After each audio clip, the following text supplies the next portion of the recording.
안녕하세요. 오늘도 그린 메르헨 이야기 중에 88번째 이야기 홀레 아주머니를 들고 왔습니다. 한 과부에게 두 딸이 있었대요. 하나는 예쁘고 얌전했지만 다른 하나는 못생기고 게을렀대요. 하지만 과부는 못생기고 게으른 딸이 친딸이라서 훨씬 더 예뻐했대요. 다른 딸은 온갖 굳은 집안일을 다 해야 했대요. 그리고 날마다 밖으로 나가서 샘가에 앉아 손가락에서 피가 나도록 물레질을 해야 했대요. 어느 날 물레가락이 완전히 피투성이가 된 것을 보고 소녀는 몸을 굽혀 샘물에 씻으려고 했죠. 근데 물레가락이 손에서 빠져나가 샘 안으로 떨어지고 만 거예요. 소녀가 울면서 집 안으로 들어가 그 안타까운 일을 이야기하자 계모는 호되게 꾸짖으면서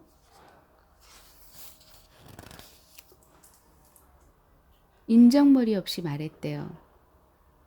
네가 물레가락을 떨어뜨렸으니까 네가 다시 꺼내와라. 샘으로 돌아간 소녀는 어찌해야 할지 모르다가 너무 걱정이 된 나머지 물속으로 뛰어들고 말았죠.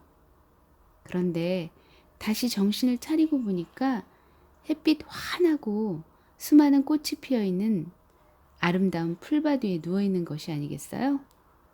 풀밭 위를 걷던 소녀는 빵이 가득한 화덕을 보게 되죠.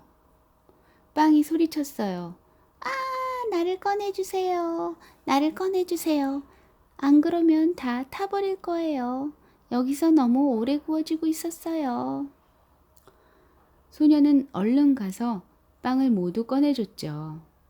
조금 더 가다 보니 사과가 주렁주렁 매달린 나무가 소리친 거예요. 아, 나를 흔들어 주세요. 나를 흔들어 주세요. 우리 사과가 너무 많이 익었어요. 모두 너무 익었어요. 소녀가 나무를 흔들자 사과들이 비오듯 떨어졌죠. 남김없이 사과를 떨어뜨린 소녀는 다시 길을 가다가 한 작은 집에 닿게 돼요. 늙은 할머니가 안에서 나왔어요. 할머니 이가 너무나 커서 소녀는 겁을 먹고 달아나려 했죠. 하지만 할머니가 소리쳐 불렀어요. 무서워하지 말렴, 얘야. 내 옆에 있으면서 집안일을 제대로 해준다면 너에게 좋은 일이 생길 거야. 네가 할 일은 내 침대를 정리하고 부지런히 이불을 털어서 깃털이 날리게 하는 거란다. 그러면 세상에 눈이 오는 게지. 나는 홀레 아주머니. 여기서 홀레 아주머니는요, 게르만 신화에 나오는 눈을 내리게 하는 할머니래요. 눈이 오는 것을 홀레 아주머니가 이불을 턴다고 말한대요. 할머니 말이 아주 정다워서 소녀는 곧 하녀 노릇을 시작하게 된 거예요. 할머니 마음에 들도록 모든 일을 깔끔히 해놓고 언제나 이불을 힘차게 털었대요. 생활도 편했어요. 야단을 맞을 일이 없었고 맛있는 음식도 넉넉했거든요. 그렇게 한동안 홀레 아주머니와 살다가 문득 마음에 슬픔이 찾아와요. 집에서 지내던 것보다 수백 배 편했지만 그래도 집이 그리웠던 거예요. 마침내 소녀는 홀레 아주머니에게 말했대요. 집에 가고 싶어요. 여기서 지내는 것도 좋기는 하지만 더 이상 있을 수는 없어요. 그러자 홀레 아주머니가 말했대요. 네 말이 맞다. 그동안 그토록 착실하게 일을 해줬으니까 내가 직접 데려다 주마. 홀레 아주머니는 소녀의 손을 잡고 커다란 문 앞으로 데려갔어요.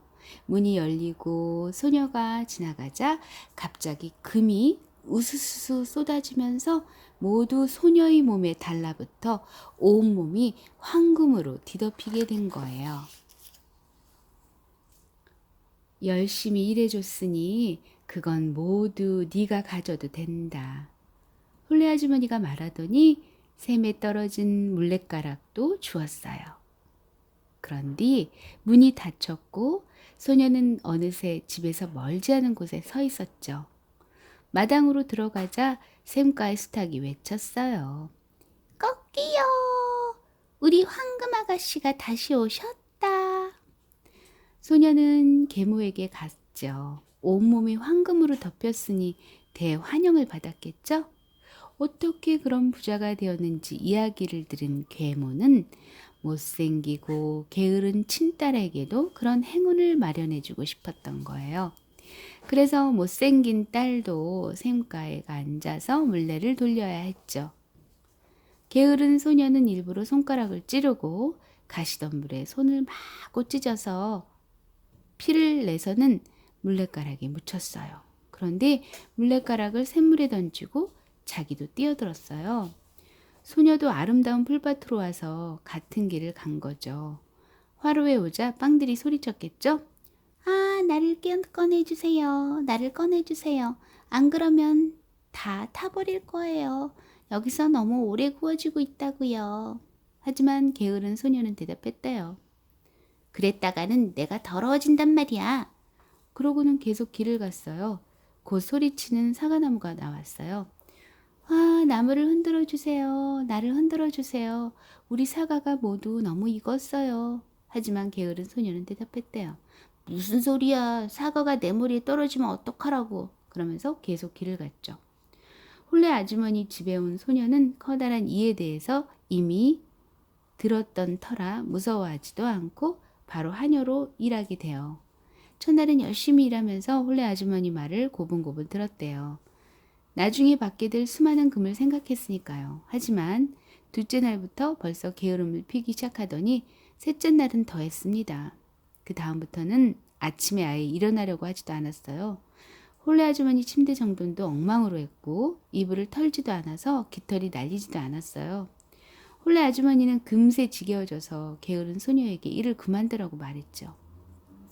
홀레 아주머니가 문으로 데려갈 때 소녀는 기뻐하면서 이제 황금비가 쏟아질 거라고 생각을 했어요. 하지만 황금 대신 쏟아진 것은 커다란 솥에 가득 들어있던 새까만 역청이었대요.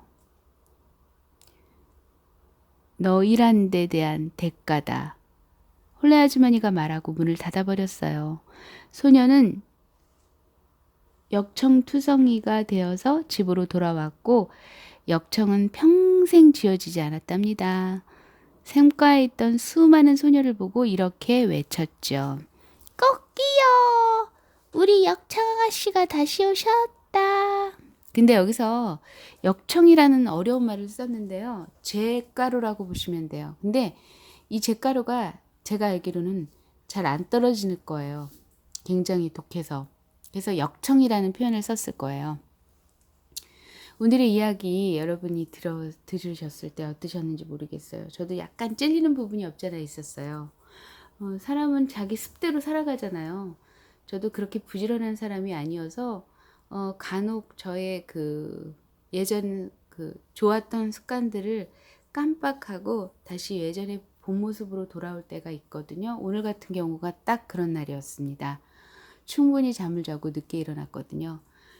그래서 우리는 습관대로 살아가요. 보통 불교 용어로 말하면 까르마라고 하는데요. 그거를 이제 알아차리고 매일 작심삼일이 아니라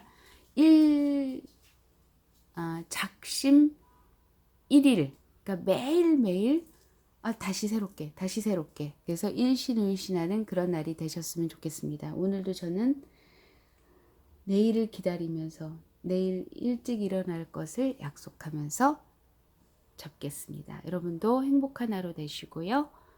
그리고 행복하세요. 감사합니다.